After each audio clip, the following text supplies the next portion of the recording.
तप है क्या? अपने मन और इंद्रियों को रोकना है। हम तो स्वाद के बस इंद्रियों की सबकी लगाम ढीली कर रखी है। 5 प्रकार के रस हैं, सबको आजादी दे रखी है। ये हमारी इंद्रियां किसी भी रस में डूबे, शब्द में, स्पर्श में, रूप में, रस में, गंध में, 5 इंद्रियों के गुलाम हैं। तुलसी साहब ने कहा अली पतंग मृग मीन गज जड़त एक ही आंच, तुलसी वो कैसे बचे जिसके लागे 5। कि वो अलग अलग रस के भोगी हैं। ये 5 चीजें, अली पतंग मृग मीन गज, अलग अलग रसों के भोगी हैं और एक एक रस में डूब के अपना जीवन बर्बाद कर देते, मर जाते हैं उनमें फंस के। तो तुलसी साहब कहते हैं कि जो आदमी इन 5 रसों में डूबे रहता है उसका क्या हाल होगा? किस प्रकार से? एक कोई महात्मा के पास उसका शिष्य था। बचपन में महात्मा के पास पुराने जमाने में माँ बाप का पहला बच्चा होता था या महात्माओं के आशीर्वाद से, बख्शीश से बच्चा होता था तो कहते थे कि पहला बच्चा होगा मैं महात्मा को चढ़ा दूंगा। हमारे यहाँ तो कोई ऐसा है नहीं तो साधु का भेष जो पहने बहुत से लोग यहाँ विचरण करते आपको मिल जाएंगे, और उनसे जिससे भी किसी से पूछोगे कहाँ से आए हो तो कहेंगे अयोध्या से आ रहे हैं। तो अयोध्या में क्या सारे साधु हैं? इसी प्रकार से जब ऋषि थे तप करते थे, क्योंकि जो इंसान ने 4 वर्णों में, 4 अवस्थाओं में अपने जीवन को बांटा हुआ था, 3 अवस्थाओं को जीवन को जीने के बाद में चौथी अवस्था में वो चले जाते थे जंगलों में तप करने के लिए, अपना काम करने के लिए। 25 साल तक का जीवन ब्रह्मचर्य आश्रम था। उसमें गुरु के पास रह के हर प्रकार की शिक्षा लेके वो दुनिया में प्रवेश करते थे। 25 से 50 साल तक गृहस्थ जीवन भोगते थे। संतान पैदा करना, उनका लालन पालन करना, घर गृहस्थ में रहना, और 50 से 75 साल की उम्र में उनको बच्चों के लिए काम करते, उनको रास्ता दिखाते, काम करने का तरीका बताते और खुद बस सिर्फ उनको सिखाने का काम करते। लेकिन जब 75 साल की उम्र हो जाती तो घर में नहीं रहते। वो घर में रहते तो भी वानप्रस्थी रहते, नहीं तो जंगलों में चले जाया करते। ना घर परिवार की चिंता, ना संतान की चिंता थी तो अपनी चिंता थी। कहते थे कि दुनियादारी के काम मैंने कर लिए, अब मैं मेरे लिए काम करूंगा, प्रभु भक्ति करूंगा। और उस अवस्था में वो जंगलों में रहते थे, आश्रम बढ़ाते थे, उनके पास भी नए नए शिष्य आते रहते थे।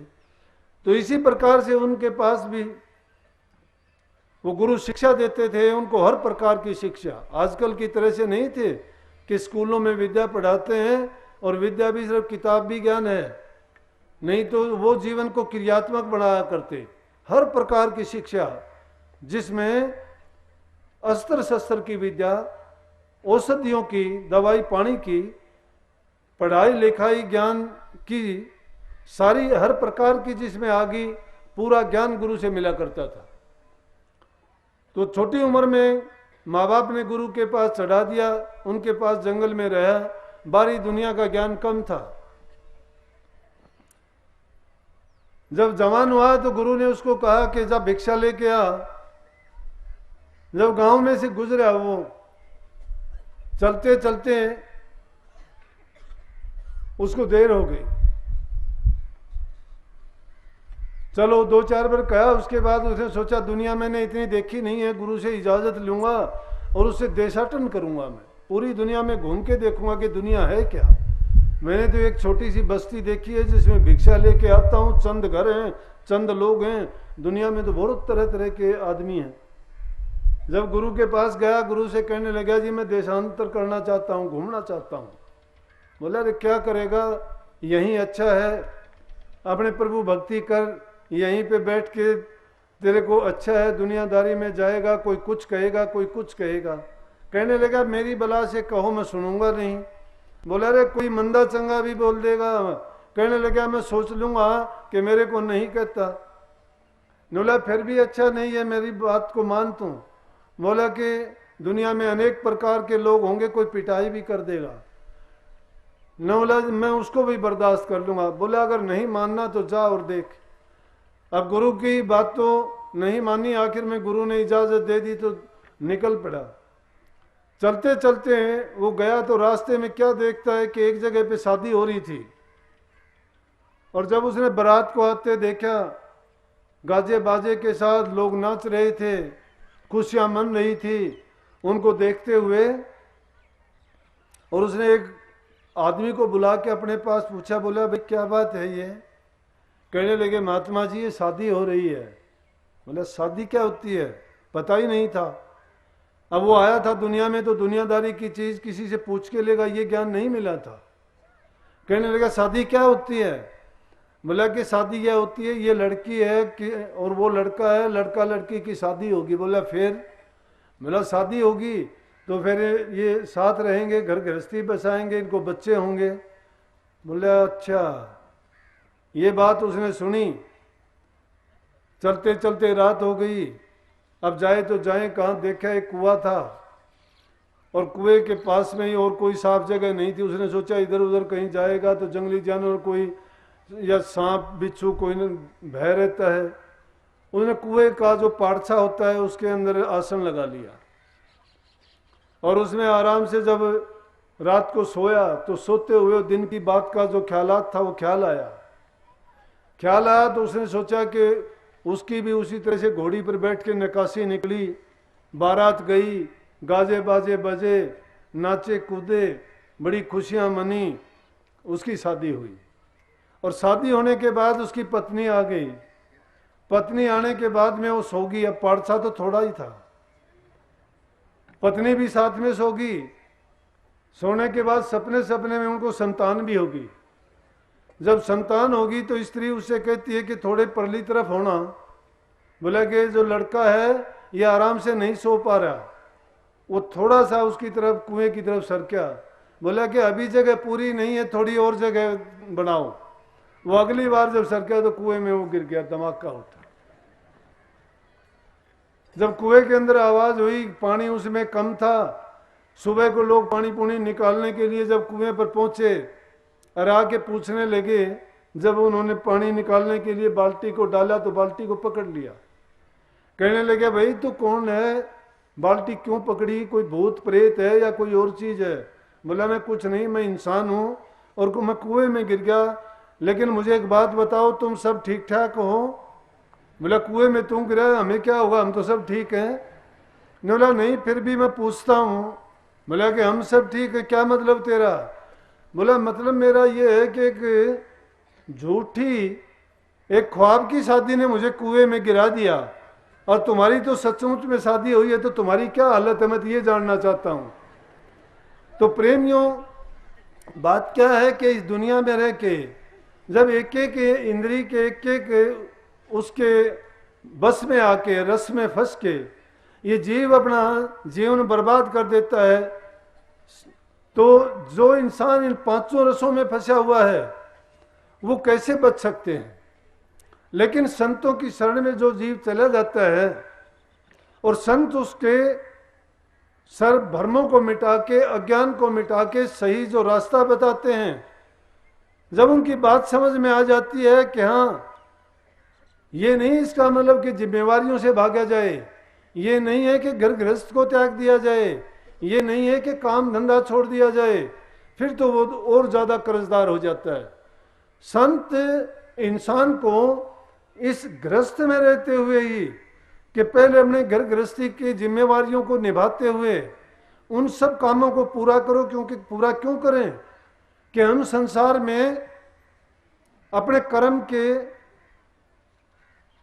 कारण यहां आए हैं। कर्म का कर्जा जब तक नहीं दे देंगे तब तक वो कर्जा हमारे सिर पर रहेगा, चलता रहेगा, जन्म जन्मांतर तक रहेगा। इसलिए सही जीवन जीना यही है कि अपने कर्म को पूरा करें। कर्ज किसका है? किसी की बेटी का, किसी का बेटे का, किसी का जानवर का, गाय का, बैल का, बकरी का, अनेक है। ये नहीं है कि इंसान इंसान से ही नहीं। एक आदमी कितना अच्छा करता है, पैसा लगाता है, भैंस लेके आता है, आज कितनी 50-60 हजार, लाख, 1.5 लाख की भैंस आती है, लेकिन क्या होता है भैंस लेके आता है 10-5 दिन, महीना, 20 दिन में भैंस मर जाती है। क्या था कि ये उससे उसने कर्जा लेना था, उसने अपना कर्जा पूरा कर लिया। ये इंसान इस भूल में है, वो धोखा करता है कि मेरा इतना क्यों लूटा, क्या हुआ। लेकिन जब संतों की शरण में जाता है तो उसको पता लग जाता है कि संसार कर्मबंदी है, कर्जदार है जीव, और ये जीव अपना कर्जा किसी से देने आता है, किसी से लेने आता है। कोई किसी रूप में पूरा करेगा, कोई किसी रूप में पूरा कर लेगा। देना सबको पड़ेगा, चाहे कभी दे ले, लेकिन जिसको समझ आ गई वो इसी जीवन में दे के जाएगा। इसीलिए संतों का जीव है वो ये कहेगा, यही प्रार्थना करेगा प्रभु से, सतगुरु से जो माध्यम है, वो कहेगा कि मेरा कर्ज इसी जीवन में पूरा हो जाए, ताकि मैं संसार में बार बार न आऊं। इस संसार में आने से सुखी कोई नहीं है। सुखी क्यों नहीं है? किसी को भी देखो कि जिस सुख को सुख मानते हो वही दुख रूप हो जाता है कुछ दिन में। किसी न किसी रूप में सभी दुखी हैं। ऊपर से जो सुखी दिखाई देते हैं, अगर उनका दिल को टिटोड़ोगे, उनकी अंतरात्मा को जानना चाहोगे, तो उनका सुख नहीं बल्कि दुख छिपा हुआ है उनके दिलों में। बनावटी बाहरी रूप से हमें सुखी दिखाई देते हैं, इसलिए क्योंकि ये काल का देश है, और काल के देश में सुख नहीं है। ये तो एक सजा के रूप में ये जीव अलग अलग योनियों में भटकता हुआ फिरता है। लेकिन इंसान का जो चोला मिलता है, इस जीव को इसलिए मिला कि ताकि इसको ये अवसर दिया जाए कि ये करनी करे। क्योंकि इसी जीवन में इंसान को गुरु मिलता है, इसी जीवन में सत्संग मिलता है, और किसी योनि में न गुरु है, न सत्संग है, न उपदेश है, न नाम है। उनमें ये चीज नहीं प्राप्त होती। इसलिए इंसान को चेतावनी दी जाती है कि भोले बंदे तू अब तो सोच समझ ले, लेकिन जो भूल में बीत चुका है उसके लिए पछतावा ना कर। अब जो तेरे पास है उसको भी अगर तू ठीक ढंग से बचे हुए वक्त में कमाई कर लेगा नाम की, फिर भी तेरा बहुत कुछ कम हो जाएगा। शुभ कर्मों के कारण आगे तुझे इंसान का चोला मिल जाएगा। जो तेरे कर्म बाकी होंगे वो उसमें पूरे हो जाएंगे। और एक दिन ऐसा करते करते, लेकिन जो विषय विकारों का गुलाम हो जाता है, जो इंद्रियों के रस में डूब जाता है, जो इस धोखे में रह जाता है कि इंसान का जीवन मिला है, इसी में सुख आनंद भोग लें, संसार के पदार्थ हमारे लिए बने हैं और इन्हीं में जो कुछ मिलेगा, जितना जीवन है आराम से करें। इसीलिए विकारी आदमी कोई शराब पीता है, कोई मांस मछली अंडे खाता है, कोई झगड़े मुकदमे करता है, पाप करने से हिचकचाता नहीं है, कोई किसी का आगा पीछा चोरी छीना झपटी में अपना जीवन बर्बाद कर लेते हैं। आज किसी को दुख देते हो, कल को दुख आपको भी होगा। लेकिन ये बात कब समझ में आएगी? समझ में जब आएगी जब आपके ऊपर बीतेगी। इंसान वैसे नहीं समझता है कितना भी, अरे हमसे तो अच्छा बच्चा है, बच्चे को तुम ज्ञान देते हो मान जाता है बेचारा। उसको कहते हो कि मिर्च नहीं खाना, इससे मुंह जलता है, नहीं खाएगा वो। अगर वो एक बार देख भी लेगा तो दोबारा नहीं खाएगा, उसको पता लग गया।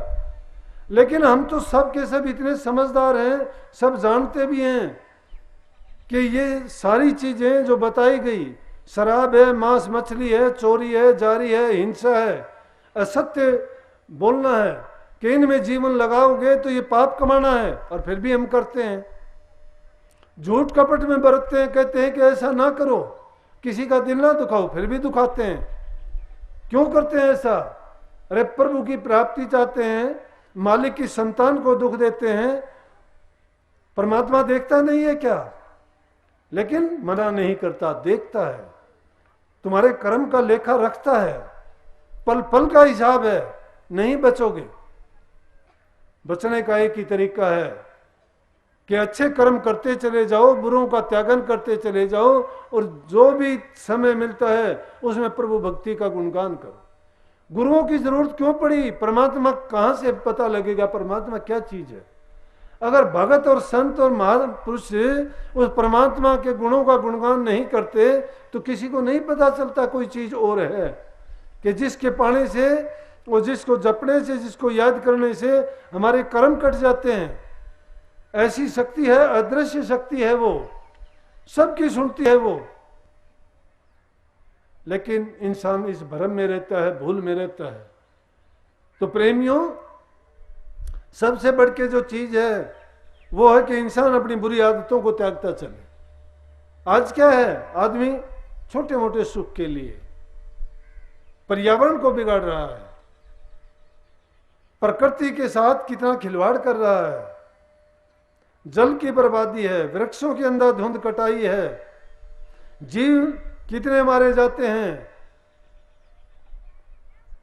भ्रूण हत्या की जाती है, घर घर में पाप, कितना बुरा पाप फैला हुआ है, कन्या हत्या है वो सबसे बड़ा जुल्म है, ब्रह्म हत्या 7 जन्म तक भी पाप नहीं मिटता है।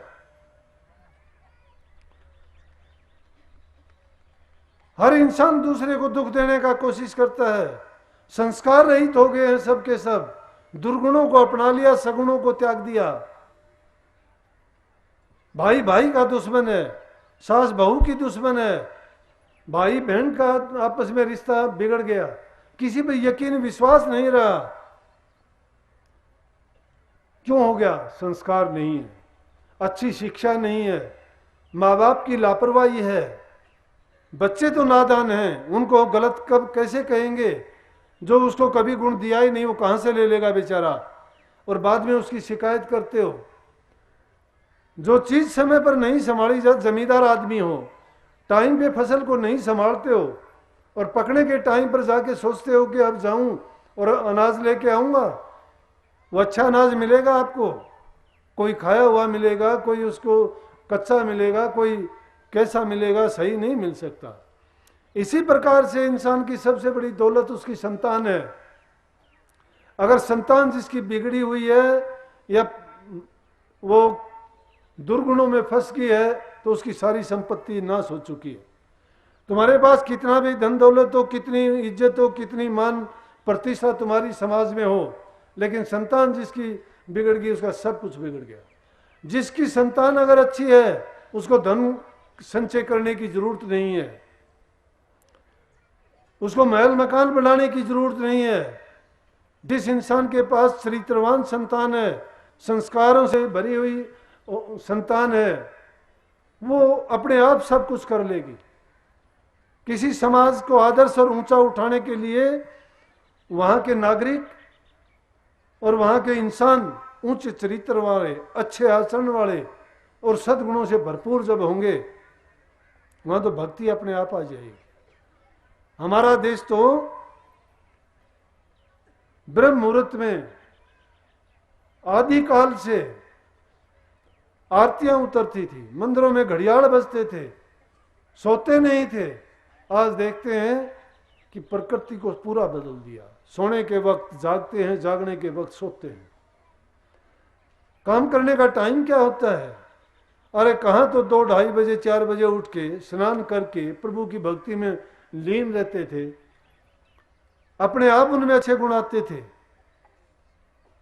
आज दिन के 10 और 11 बजे उठते हैं।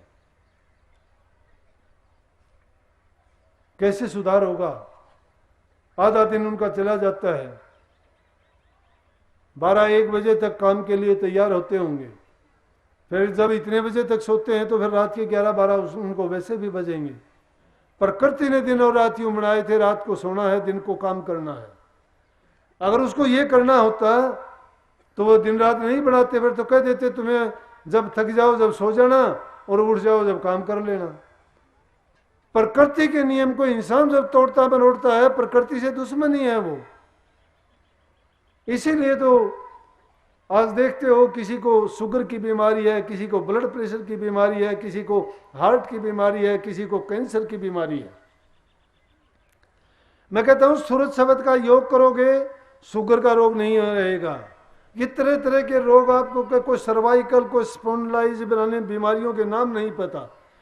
कहीं आपको ब्लड प्रेशर की, कहीं ब्लड शुगर की, कहीं यूरिया की, कितनी बीमारी ऐसी हैं, क्योंकि उसमें मन की एकाग्रता होती है, उसमें चित्त की शुद्धि, मन की शुद्धि, विचारों की शुद्धि होते होते हमारे रक्त की, रुधिर की सब शुद्धियां हो जाती हैं।